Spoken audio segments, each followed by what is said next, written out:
Una Marson was born and brought up in Jamaica.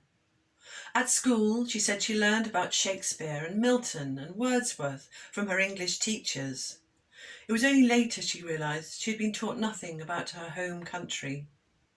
But when she became a celebrated poet and playwright in Jamaica, she decided it was time to go to Britain and seek further fame. But when she arrived in 1932, very early arrival from Jamaica, instead of celebration and fame, she encountered a bewildering racism that slammed doors in her face, both at work and boarding houses. But she made links with some of the burgeoning black public sphere in London at the time, and she became editor of the Keys magazine, an important intellectual paper which linked black interests across the world. Through the paper, she campaigned against the colour bar, which prevented black people from getting work in Britain. And she also worked hard to increase women's representation in the magazine, doubling the number of articles written by women while she was editor of the paper.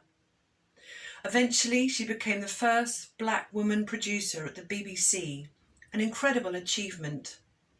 But the white colonial interests were working against her and forced her out in the Second World War.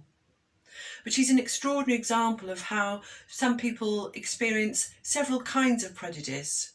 In Una Marson's case, those of gender and race, and which form an intersection of obstacles that she overcame.